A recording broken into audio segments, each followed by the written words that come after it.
Hey guys, welcome to She Knows Arsenal. My name is Jessica. I'm your host. You can follow me on Twitter at It's Jessino. And yeah, there's more trolls. I know. You guys, what we're gonna do in this show is if you are enjoying the show, which I hope you guys will, please like the video. Please like the video. There's just some weird person going around just disliking my video. It's not just me, it's a bunch of people's videos, and really annoying to start off your stream with 30 something dislikes and you haven't even said anything yet. It's so weird, but if you guys do enjoy the show, make sure you like the video, just to kind of overtake or combat the little trolleys that are doing their thing. But yeah, random stream. I wasn't going to come on today, but I figured international break Friday. Not sure if I'm going to get a chance to stream tomorrow. So let me just squeeze one in today. I'll be having a nice dinner with my mom in a couple of hours. So yeah, this will be a nice little appetizer before I have dinner with my mom. I love talking to you guys, just like a random stream where we just kind of, you guys put your questions in the chat box and we just kind of talk. Those are usually the best, so go ahead and you could start putting in your whatever you want to talk about, a specific thing. If you have a question, whatever, we'll talk about it. I have some things kind of outlined that I'm going to start off with, and then as the show continues on, we'll go through some of your chat and see what you guys want to talk about. Get some water. Oh, have you ever felt like you haven't drank water in like days? Like I feel like I'm one of those people, like just went from like coffee then to wine, coffee to wine, coffee to wine. Like, where was the water, Jess? Where was the water? Anyways, let's get started. So let's see what you guys are saying. Shane says, I like it just because. Thank you so much. And the Onyx Lens says, what are y'all eating? We're going to go have Italian, which is great, so don't really go out to dinner as much as we used to, obviously, for obvious reasons, the pandemic and all of that. It's I become even bigger, more of a homebody than I was before. But we're actually going to get a chance to go out and have some dinner, which is going to be really nice on a Friday afternoon in LA. And I know it's a little later for some of you guys. It's probably like nighttime for some of you. So yeah, I'm happy to share a little bit of your evening together. We did see Emil got his first debut or his first cap for England, which is great. I was not going to watch much of that game if no Arsenal player touched the pitch.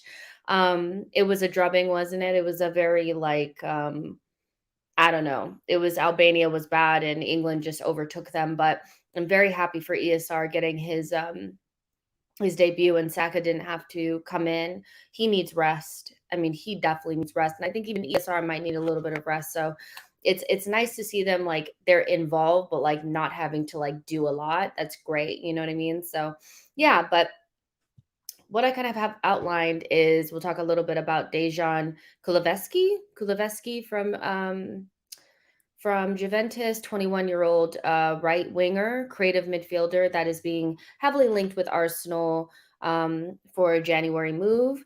Also, there's been some conversations around Raheem Sterling. He'll be available starting in January at 45 million from Manchester City. They're willing to part with him. And I read something about them wanting to use the Leroy Sané numbers from a couple of years ago to kind of price Raheem Sterling. And there's been some mixed reviews. I mean, whether or not he's a realistic target for Arsenal, that's not really. I mean, it is a conversation, but not really, because I feel like until we get into Europe, it really isn't one. But I think the interesting thing is how many people don't think Raheem Sterling is worth 45 million. I think that's a steal. I think they would be selling him for like basically dirt cheap for a player of his quality. So we'll talk a little bit about that. And Martinelli, his father, João, came out and kind of spoke about how since Martinelli has come back from his injury, he hasn't gotten as much playing time as they may have hoped. And he has received a couple of offers from Europe, but Arsenal has smartly batted those away and basically let those people know that he's not available. So we can kind of talk about Martinelli and what his journey is going to look like from now until the end of the season. If we think he's going to get playing time, if we do think that there's an opportunity for him to move somewhere else. So yeah, that's what we're going to talk about today. So let's see. Matt G says, really happy for ESR. Yes, for sure. Onyx Len says, ESR looked a little nervous, but he's smooth even when he's nervous. Yeah, I'm sure he was a little bit like, oh my gosh, I can't believe this is happening to me. But I thought the touches that he did have were quite good. Um, yeah. And so, yeah, let's get started. So let's talk about Dejan um, Kulusevski first. There's been some reports out of Italy saying that Arsenal are really interested in bringing him in January. They'll be looking for about 25 million euros. And 21 years old. I think he's been at Juventus for like 2 years or so. And he came from Parma. I remember when he first moved from Parma to Juventus, everybody was talking about him. He was like the new kid, the guy that everybody was talking about. And then now he's kind of like a forgotten player, very young, but like really inconsistent at Juventus. That's kind of the gist that I've gotten. And yeah, like it's just we've been linked with a lot of wingers as of late, some right, some left. And I think in some ways we need both, but I think we're more in need of somebody off of the left and somebody off of the right because Nicola Pepe is still at Arsenal. But the fact that we are linked with right wingers makes me think that maybe Nicola Pepe is somebody that may be looking for a move, or we may be looking to move on. Now, this is all just speculation, but when we're linked consistently with a certain position, it starts to become a little bit more clear to me that that's something that we may be looking at. We may just be talking to agents, contacting agents, feeling it out. But right wing is something that we don't necessarily need to address unless Pepe is ready to go. But just focusing in on Dejan Kulusevski, this is not a player that I've watched a lot of. I have to be honest. I've looked at some compilations to just see what profile of player that he is, but I do know that he's been a little bit inconsistent. Kelly, he's been on the show before, was telling me about him being kind of Pepe-esque in his inconsistency, and not only that, but his defensive reliability. He's not that great defensively, and he's just kind of like up and down, but he's like a physical, like he has some good physical tools that would be um we could use. Like what I did see was that he wasn't necessarily quick, but once he got away from you, you were kind of like left for dead. A lot of players were bouncing off of him, so he's quite strong. I think he's like 6'1" or something like that. Pretty skillful, and the goals that he was having or getting at Parma did not follow him at Juventus, but he is somebody that does score goals. So, and I don't think at this point anybody that's going to be playing in that front line needs to be able to add goals to what we're doing already because we lack them. But he's an interesting player. Um, he can play multiple positions. He can play off of the right, the left, and centrally. I'm just not really. I just didn't get anything. You know, when you look at a player and you're like, that makes so much sense. When I looked at him, I just thought, like, why? You know, like what's going on? Like, but at the same time, if Tony, 21-year-old inconsistent, who would have thought? Yeah, for sure. It could just be the age and the fact that he moved from Parma to Juventus and they're kind of up and down, so he's up and down. But I just don't really see where he would fit in unless Nicola Pepe left in January. And I would figure that once we got to the summer, we could find a different option. It's going to be easy to kind of pick through the players that are not really getting any playing time at some of these bigger clubs during January. So you're looking at like Juventus and Real Madrid. Those tend to be a lot of players there that are on the fringes that are looking for moves in January because they're not really getting minutes. Once you get to the summer and you have the entire summer to really look and find the right profile, I wouldn't really think that this would be somebody that we want to bring in. So, yeah, there's I saw an interesting comment. SMRFV7 says Kulusevski has played the locker role for Sweden national team in a 4-4-2. Yeah, he can play multiple positions, which is a good thing. My whole thing about bringing in people in January is what are they gonna is it just do we just need them for a month, or are we actually gonna be able to use them long term? Are they gonna become somebody that are gonna be difficult to shift later on?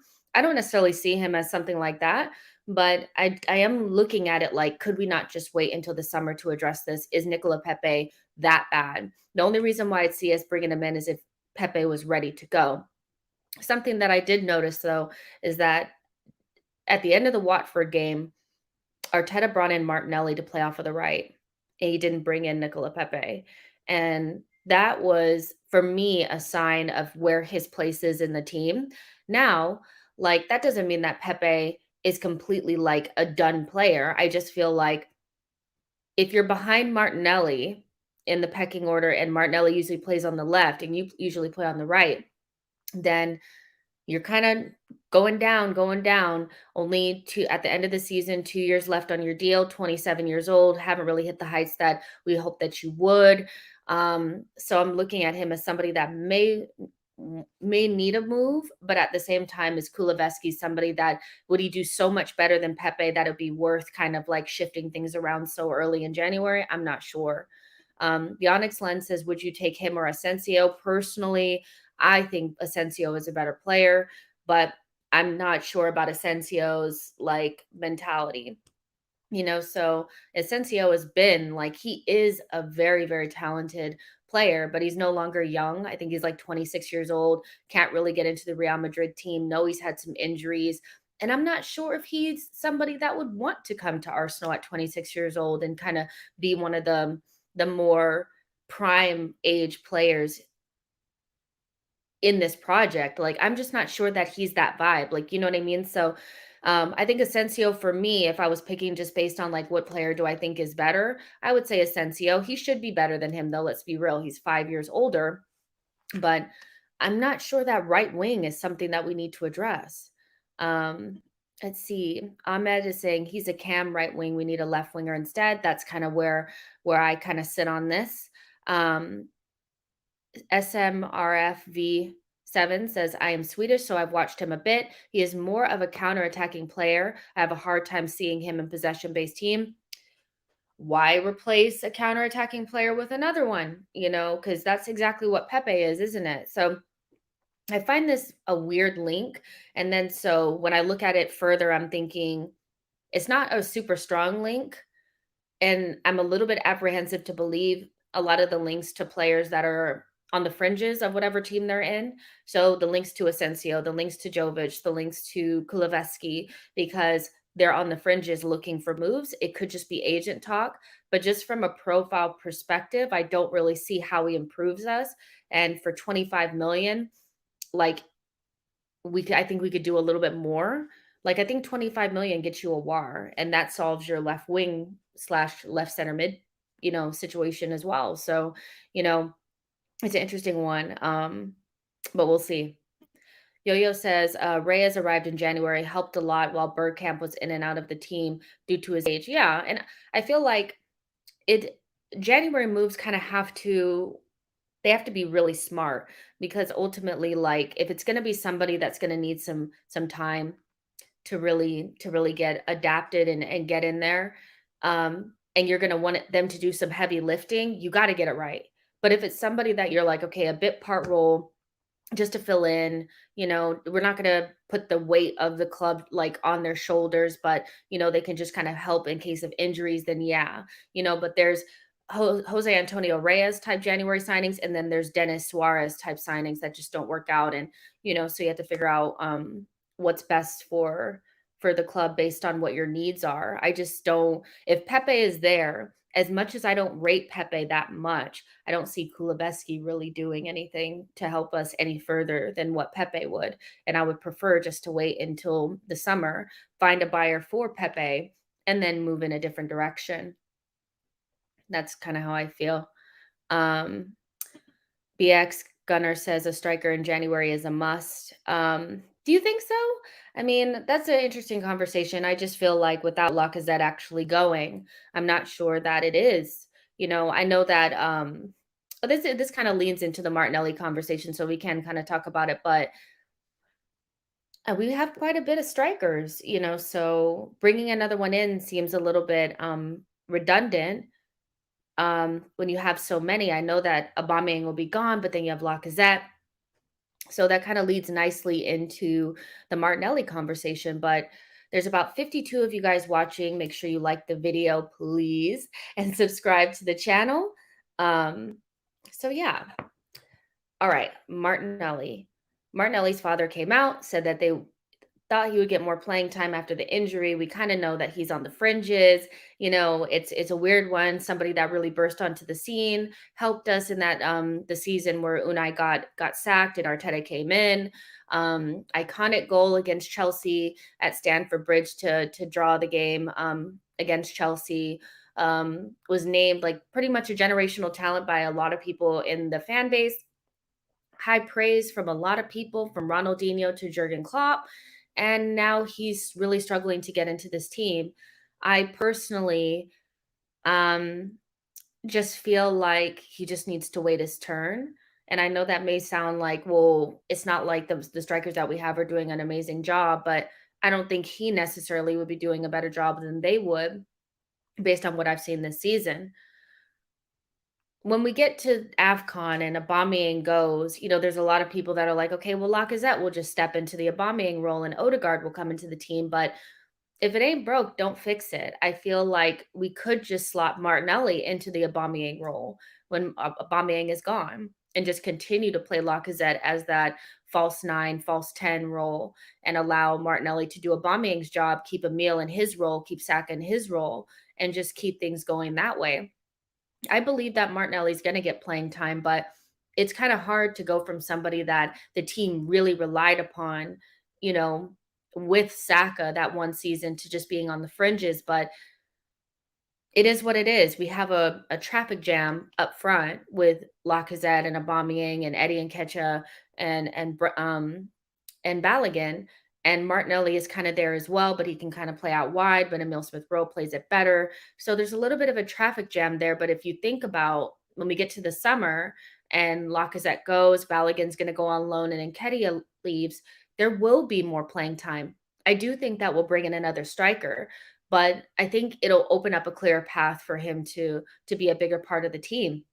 But I understand, like, the stress level, like, it's like, well, if he's not getting playing time, he'll go. I don't really think that's necessarily true, but, like, at 20, 21 years old, it kinda is what it is. Like, it's there's people in front of him. I know that, Saka and ESR have really broken into the team, but there was space for them to do so. And not only is there not space for Martinelli to do that, but when he's had opportunities, he hasn't really taken them this season. So yeah, I think that he'll get his playing time, but if I were Arteta looking towards that January time where Aubameyang is going to be gone, I would just plot Martinelli into Aubameyang's role and just keep things the way that they're going, as long as we haven't been like found out and we have to change the system again. Let's see.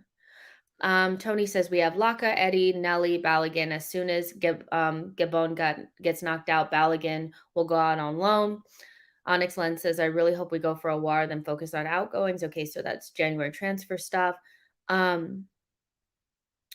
Yo-Yo says, Arsenal could force the issue and be proactive instead of reactive with the forward situation. What do you mean by that? Like, what could they do differently to, because the thing is as much as we probably want to sell Lacazette, and I think that there was a lot of push to try to sell him this summer, even we were probably even interested in selling Aubameyang, and then Eddie Nketiah, we know we wanted to sell him, but like, what more could we do? The only move that I know for sure that I was like, if we had been smarter then, we wouldn't be in the situation now, is selling Lacazette the summer prior to Roma. But this summer, I don't really see anything because they were all up for sale and nobody wanted them. So what yo-yo for you? What could we do that's more proactive to figure out the striker situation? The ex gunner says exactly, he's very, very young. You can't fast track. Khalid says Martinelli is more like for like with Abba, so he should come in during AFCON. That's what I would do. Now, if I had to make a prediction, I would predict that Odegaard would come back in. Um, but I feel like the best way to keep things the same, is to just plot Martinelli into the Aubameyang role and just play the way we've been playing with basically two strikers with Lacazette dropping in and ESR and Saka keep their place. Shane says, personally, I think that Martinelli needs to improve his link-up play. He's an exciting player individually, but I'm not sure that he always links up well with his current teammates. And I think it's because he's programmed, like you said, to kind of like go for goal and just kind of like do his thing. And we need that, but we also need him to be able to link up play. And what I've kind of seen this season, or what I feel like I'm seeing, is somebody who's desperate to prove himself and is taking one too many touches, trying to beat one too many players. And it's hurting him. I remember when ESR came into the team last season. One thing that I noticed about him is he didn't really take a lot of players on. What he was very economical with the ball, and he was responsible and would kind of just like lay it off, make sure that he kept possession. And I would be like, why isn't he turning? Why isn't he taking guys on? And I just feel like when you're first integrated into the team, the first thing you want to do is make sure that you're just reliable and accountable on the ball. And then the next step is start integrating your individuality into it. And I feel like Martinelli is doing it the opposite way.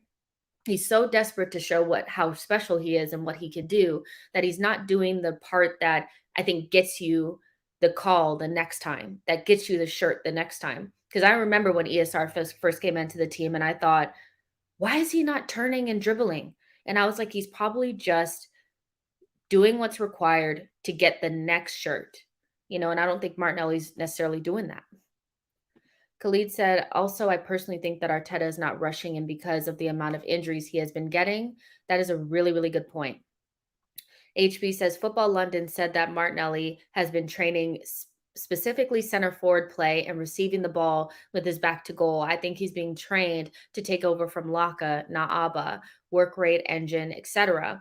Oh, well, you know, either way, because I think what we know, or what I've noticed, like when I was watching the Watford game, I just thought to myself, I was like, Laka and Abba are working really hard, but what I would really love is a striker that could do what they both do, like a one person that could do what they're doing, because what it does is it takes away another creative mind in the team.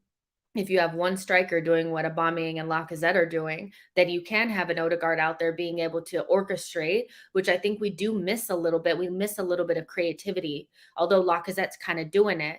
I think what Arteta is thinking is, well, Aubameyang's too lightweight, and we kind of need somebody that could come back, create a little bit, but also could be a physical presence. So you put that with Aubameyang, but then that takes away Odegaard's role.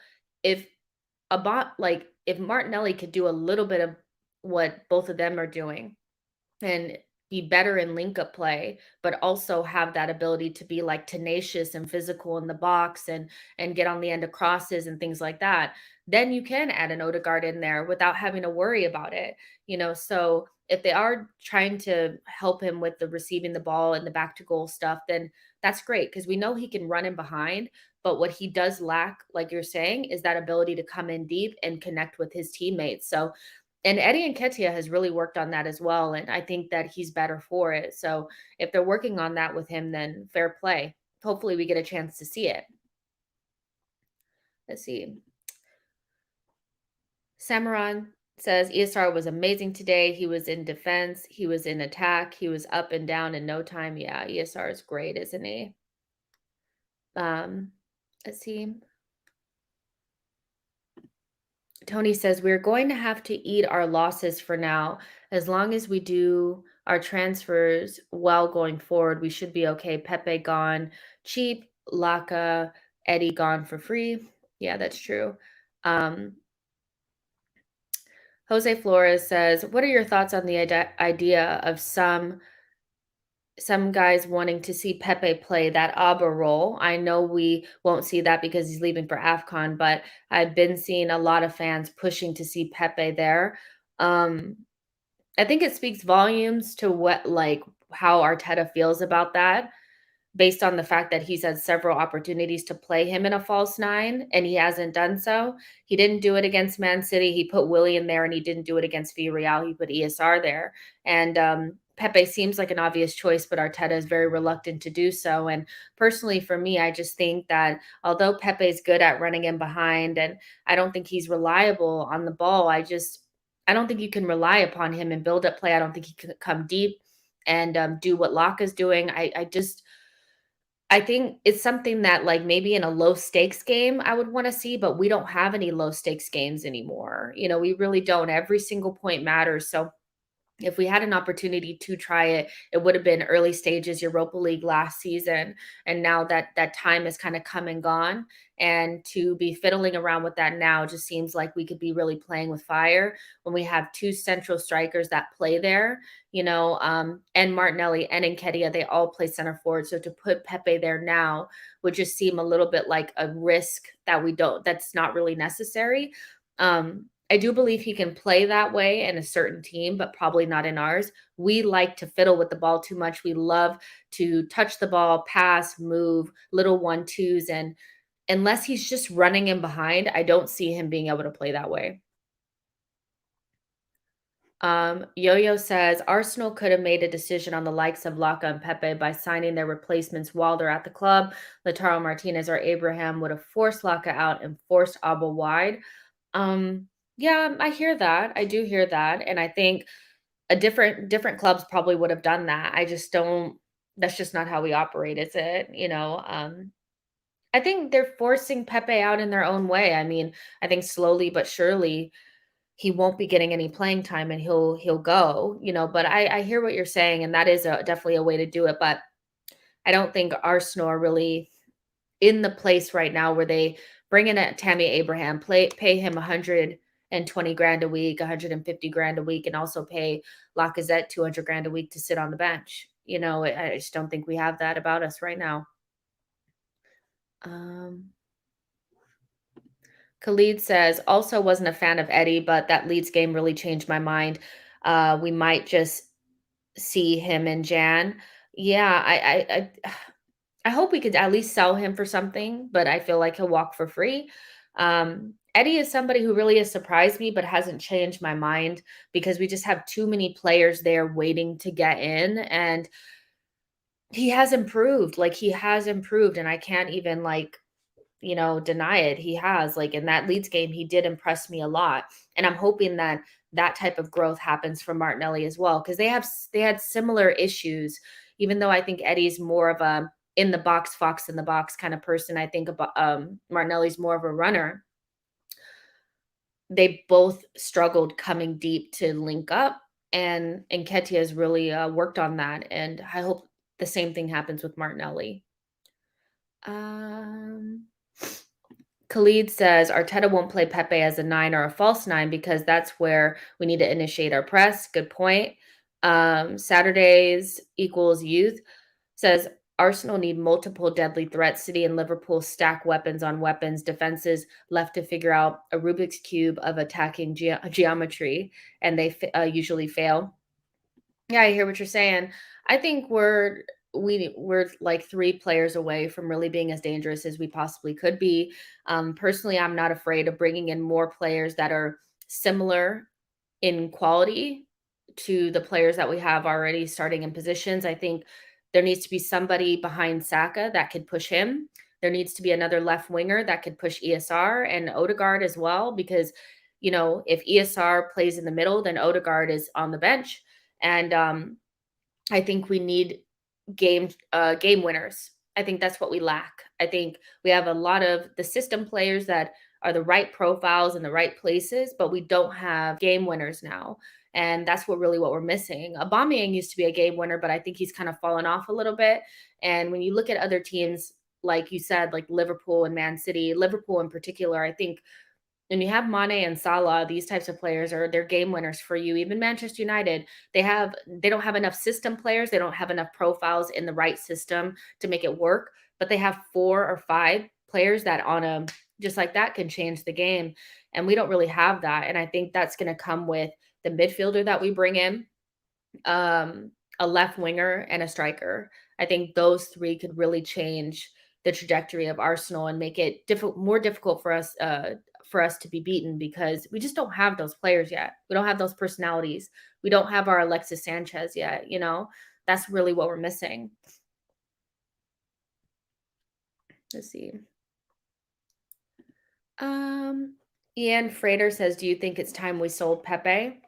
I think it's time we make a decision, because at the this is meant to be the season where he's supposed to like really show what he's got. Like it's been 2 seasons. This is his 3rd season. He has 2 years left on his deal in the summer, and we have to either re-sign him, like extend his contract, or sell him in the summer. And so I think a decision needs to be made. It's up to the club, obviously, what they want to do. But I would have a hard time believing that in that, conference room, they're saying that Pepe has done enough to be extended. This is somebody usually when you extend somebody, you also increase their wages. He's already on like 120,000 per week. I don't think we really want to give him more money. It just, for me, I think a decision needs to be made. And if I was making the decision, I would probably try to move him on this summer, if I'm honest. Khalid says, "What about going for Pedro Neto? Can play across the front and as a second striker and has that X factor." Yeah, he's definitely a really good player. Is he playing yet for Wolves again? I haven't really been paying much of attention. Um, I think he plays. Doesn't he play mostly off of the left? I really like him, I really do. I think he has a lot of the Martinellis about him, where I think he's more skillful, but I think he's really direct and stuff, and I think we could coach Martinelli into being more of that than bringing in a Pedro Neto type. Um, but I do really like him, but I have this weird feeling that they'll go for somebody more in the profile of like a Noah Lang type or an Awar type, something like that. I think that's more what they'll go for. Okay.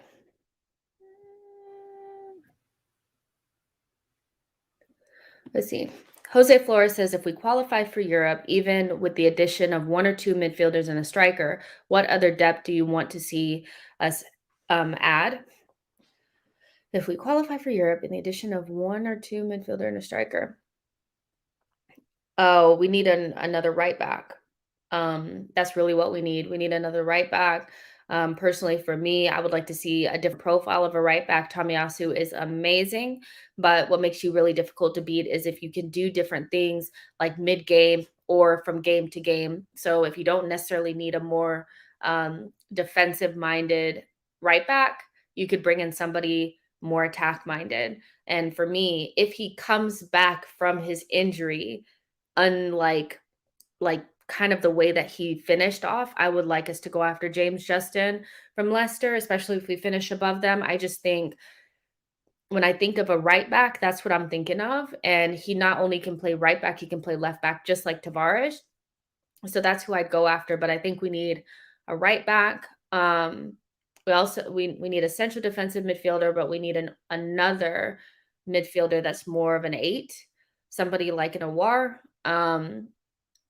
The striker and like a left wing, so those are all the positions that I think we would need to address. But yeah, I hope that answers the question. So yeah, now I want to talk about, well, before we get to the next section, can you guys do me a favor and just make sure that if you're enjoying the content to like the video? That really helps the channel and helps combat these little trolleys, and that would really help me a lot. Thank you so much. But Matt G asks, would you take 4th place or 6th place in the FA Cup? 6th place in the FA Cup.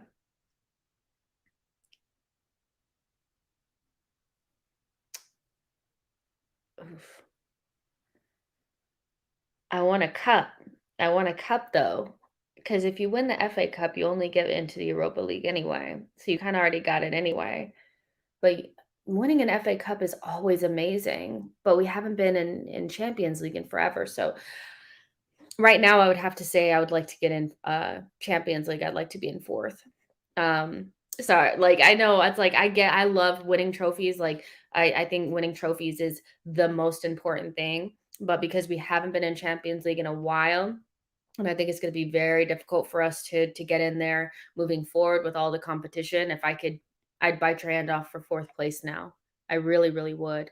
Um, yeah, and we have won a lot of FA Cups, so there you go.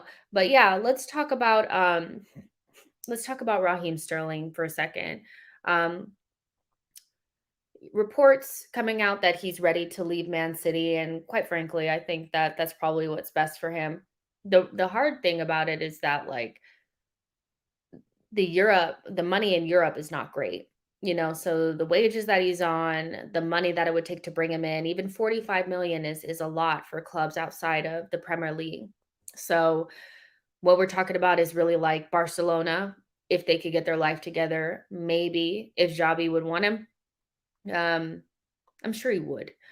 Real Madrid, maybe, and that's about it. I don't see Bayern Munich really needing him because they already have like four wingers or so. So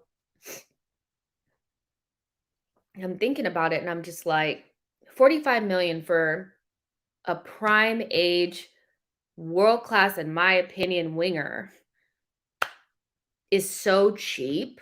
Like, it's so cheap, like, it actually makes no sense. So, when I see people saying, like, he's not worth 45 million, I'm like, "What are we doing? Like, why is he so disrespected?" I know, like, I really don't get it. Like, I really don't understand the disrespect for Raheem Sterling, and if he would even entertain coming to Arsenal, which I don't think he would, I think he's worth 60. I think he's worth 60. I just can't understand, like, 26, 27 years old, prime age, could play off of the left-hand side, which is really the position that we need filled. Um, just makes would make so much sense, and I know that he has the connection with Arteta, and I don't think that really means anything. I mean, at this point, I feel like he'd want to up level in his career.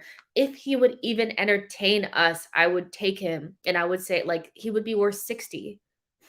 It's crazy that I know that they're using, like, the Sane numbers, um, to kind of, to price him, but he's worth more than that. And maybe it just shows how badly they wanna move him on if they're willing to sell him for so little. But man, the guy is so good, and he'd be so good. I don't even wanna dream. But, yeah, what do you guys think about Raheem Sterling and the disrespect that he gets? Because I've seen people say that he's not worth 45 million. And I do think it would be a very, very long shot that he would come to Arsenal. But man, if he would, that would be amazing, and that would change the trajectory of the project. It wouldn't be like some youth project where, it's all kids or whatever. We'd obviously have a a seasoned veteran that's still in their prime to kind of head us going in the right direction. It would be amazing. Um, Obviously, he'd want a lot of money, so it would change our wage structure, which is something that you have to think about. But if you think about Lacazette going and freeing up 200 grand a week and then giving that to Raheem Sterling, I mean, it's a no freaking brainer, isn't it? If you could convince him to come. I think Champions League is the only way you get him. But man, that would be amazing. And I had a question. That came in on Twitter where somebody was asking me about how we would use Raheem Sterling if he came in. Yo-Yo, I think said replace Sterling to replace Abba. I don't know if you mean like in terms of like Aubameyang go Sterling come in, or you mean like Sterling could play centrally. He can play centrally. I personally think we're maybe a little bit too green to play with a false nine at this point, like a false nine like that, like Pep style, because even Pep's teams struggle with it. Um, but I would just play him off of the left. I would just play him off of the left. I think we need a new striker anyway, and you play him off of the left, you play Emil Smith Rowe through the middle, and you play Saka off of the right, and you bring in a new striker, and Odegaard fights to get back into this team. I mean, I feel like that's the best balance. When I saw Sterling and Saka play in the World Cup, not the World Cup, the Euros together, I thought the balance was really good between the two of them, and I would just use him that way in a 4-3-3 or in a 4-2-3-1 off of the left-hand side, playing almost like a little playmaker, but it could also run in behind. He's exactly what I hope Saka becomes, if not better. He's such a good player and so underrated, and it's crazy how people don't think he's worth that. Um, like Lagum, the rapper says Sterling is a world-class forward. He is. Matt G says the disrespect is baffling. He would up our team significantly. Yes, I'll talk about Tyler Adams in just a second. Jose Flores says the dude is a winner. We need those types of people in the team. I mean, he is. I think the combination of him and Thomas Partey in this team, from a leadership perspective, they both actually won things. And I think that makes a huge difference with young players. Ian Frater says Sterling is a G, puts in respect on his name. Arnolito says he would be a good mentor for Saka. Khalid says, I'm not a fan of Sterling. I felt like he really was accommodated to the city system, but would take him.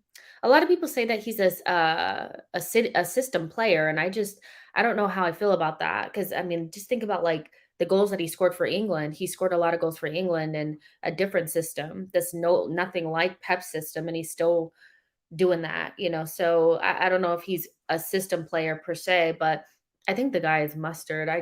When I watch him play, I'm like, he's frightening. Like he's actually frightening to watch run towards you. Um, let's see. Poncho says, wow, wait, who's disrespecting Sterling? There's always disrespect online about him. I just don't understand why he's so lowly rated, like, if that's a way to say it. Yo-Yo says, "Don't think Sterling would be any more transformative than Partey, Pepe, Aubameyang, Laka, Ozil. Arsenal need to help him." Arsenal need to help him. Don't think Sterling would be any more transformative. I don't think see, I think the thing about it is that I don't think that, like, one player is gonna come in and all of a sudden things are gonna change for you. But I do think that if he's around a good enough group of people, which let's be real, when Thomas was brought in, that was not the level of player that was going to be able to get the most out of him. I think people have unrealistic expectations of players. They're only as good as the players that they play with. But I think with this young group and with Saka, a new striker, ESR, Thomas Partey in behind, a new midfielder, and our back line, I can't say that I don't think that Sterling would improve us, like, a lot. Like, I just think he would, because he's done. Like, he's one of those that he's already ready to just kind of, like, step in and score goals, and I know that he's been on a bad run of form, but, like, let's not get it twisted. Like, the last 4 or 5 years, he's been one of the best forwards in the league, like, you know what I mean?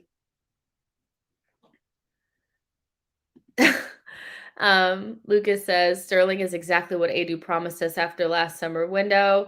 BX Gunner says he'd be an Arteta player. I mean, it's one of those, right, where it's like I'd love to dream about it. I don't think it's happening, but if there was ever an opportunity to do it, I would say do it because we need somebody in that position and he would be perfect for it if he'd be willing to be a part of a project like this.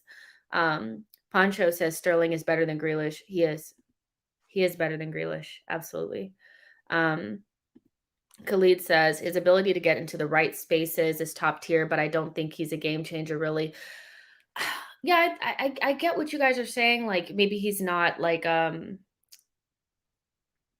just depends on what you guys think a game changer is. And you know, I do think that he's somebody that maybe he's not an Alexis, but I definitely think he's close to it in terms of what he could add to the squad right now because he's somebody that's already in his prime and we're not waiting on him to add goals to his game. He's already done that. I think the game changer is really going to be the striker. I think that's really going to be the position that changes a lot of because we'll be able to take away this whole play Lacazette and Aubameyang together because you get the best of both worlds. We need a striker. A striker is going to change a lot, and a midfielder. Whoever we replace Granit Xhaka with is going to change a lot about what we do. It's going to be interesting to see what profile they go for. To be honest, um, yep, we need a goal scorer. Um,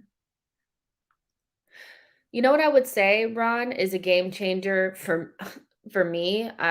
Even though I don't think from a footballing perspective, I don't put him up there in terms of like the best creative midfielders in terms of like their levels. Like there's output and then there's like levels, right?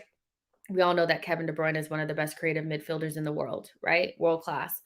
But I think the way that Bruno Fernandes has come into Man United, even though I don't like Man United like that, you have to say that I mean, he dragged them from like 15th all the way up to Champions League, So I think he's somebody that was transformative to them. But I think it's a very specific thing because Ole's not really coaching that team. This guy is kind of carrying them on his back. He gets the goals, he gets the assists, he really has changed Man United. Like he's been a bigger revelation for that team than Pogba had been. So I think that's somebody who, for me, in the last couple of years, I looked at the team before they had that player and then after, and I was like, yeah, that's a completely different proposition. But it doesn't happen very often. Um, Bakuda says, I'm so skeptical of Sterling. I feel like he looks good because he plays with elite players at City. I mean, but he does it in England, in the England squad as well. Like, I know that those are elite players, but I mean, like, come on, like he I think we're being a little bit like, well, I get like I respect your opinion and everything, but I'm like, he does it for England too. T Cal says, realistically, is Arsenal a bigger brand than City at this point? Not a bigger club, but brand. That's another conversation for another day. I don't think City is a bigger club than us. I just think they're better and have more money and they're like nouveau rich. Um, but it just depends on what Raheem Sterling would be looking for at this level of his career. I think it's almost the same reason why Mo Salah will end up maybe staying at Liverpool is because when you look overseas or you look to other clubs or other clubs in Europe, is it that much better than what you're getting in the Premier League in terms of competition? Not really. Look at Juventus, look at Real Madrid, look at Barcelona. They're all in the midst of a mess. You go over there, you don't know what's going to happen. So beyond Bayern Munich, there's no other club really outside of the Premier League that you'd be like dying to go to.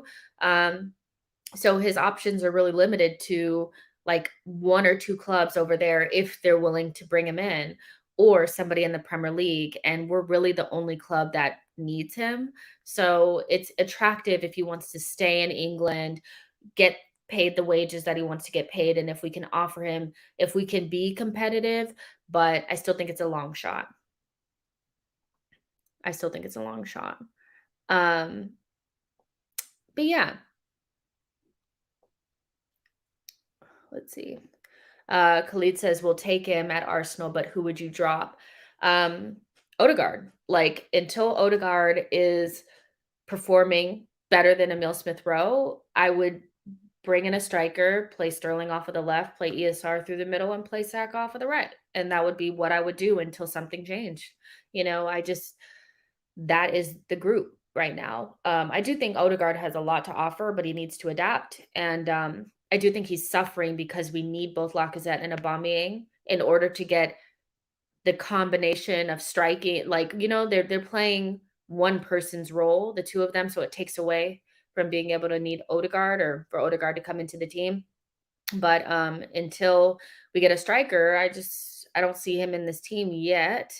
Um, Mikey says Sterling is not super pretty, but his chance creation is unrivaled. I mean, I enjoy watching him play. I think he's frightening. But yeah, yeah. So yeah, you guys. Let's see. Yeah, you guys, I do have to end the show now because we're gonna go ahead and go out to dinner and stuff. But I just wanted to jump on really quick and talk about some things. I won't be able to do a stream tomorrow, but I will do one on Sunday. So Yeah, you guys can let me know in the comments or on Twitter. If there's something specific you guys want to talk about, perfectly fine. It's so much easier when you guys tell me what you guys want to talk about during international break because I'm just like, what are we going to talk about? But yep, I will be back on Sunday. Sorry, this was a short one, but yeah, I do have to go ahead and go. But like the video, subscribe to the channel, connect with me on Twitter at @itchjacinho or at SheKnowsArsenal, and talk to you guys soon. Bye, guys. Oh, Tyler Adams. We will talk about him on Sunday. I promise. I promise.